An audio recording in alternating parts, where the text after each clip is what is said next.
Assalamualaikum warahmatullahi wabarakatuh. Perkenalkan, nama saya Melda Lestari dari Prodi Sastra Indonesia dari Universitas Pamulang.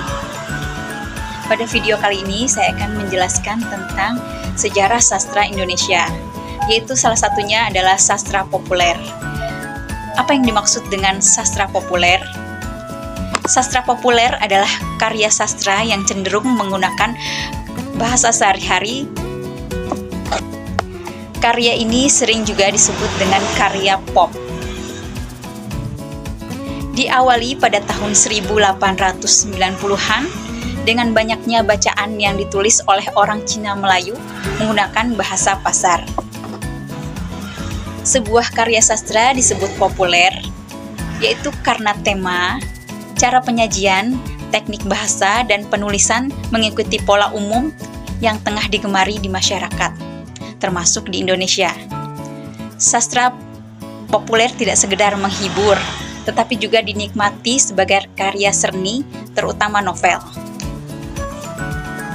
Sastra populer pada masa ini ditulis oleh kaum Indo-Belanda, peranakan Cina maupun kaum pribumi.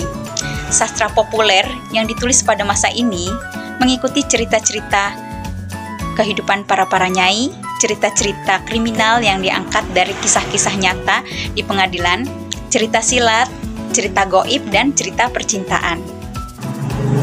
Pada tahun 1942 sampai dengan 1949, karya sastra ini mengalami pasang surut karena pergolakan politik dan sosial.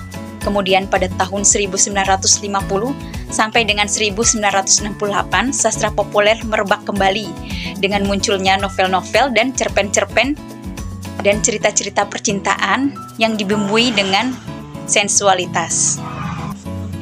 Pada tahun 1970-an, karya sastra ini mengalami pergeseran dari ciri sebelumnya. Pada masa ini, sastra populer banyak ditulis oleh kaum perempuan.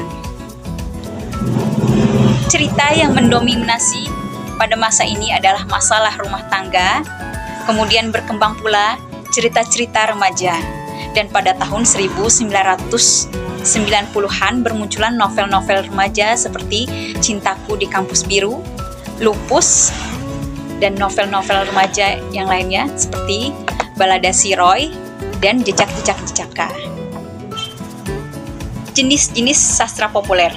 Apa saja jenis-jenis sastra populer? Yang pertama adalah puisi. Apa itu puisi?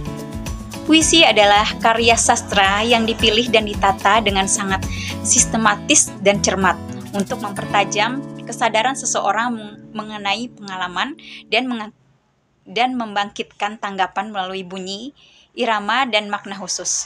Yang kedua adalah prosa atau fiksi. Prosa adalah karya sastra yang mirip dengan puisi, namun berbeda karena disusun dalam bentuk cerita atau narasi. Yang ketiga adalah novel.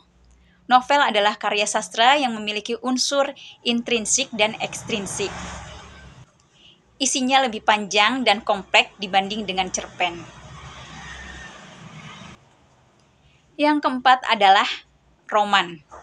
Roman adalah cerita panjang, cerita tentang kepahlawanan dan percintaan. Berbeda dengan novel, roman lebih pendek tetapi memiliki unsur cerita yang luas. Yang kelima adalah cerpen. Cerpen adalah prosa naratif fiktif yang cenderung padat dan langsung pada tujuannya. Yang keenam adalah drama. Drama adalah perpaduan karya sastra dalam bentuk puisi dan mengisahkan kehidupan melalui watak dalam dialog, dirancang untuk pementasan panggung. Naskah drama adalah naskah dialog. Demikianlah penjelasan saya mengenai sastra populer. Kurang lebihnya mohon maaf. Assalamualaikum warahmatullahi wabarakatuh. Semoga bermanfaat. Jangan lupa subscribe-nya. Terima kasih.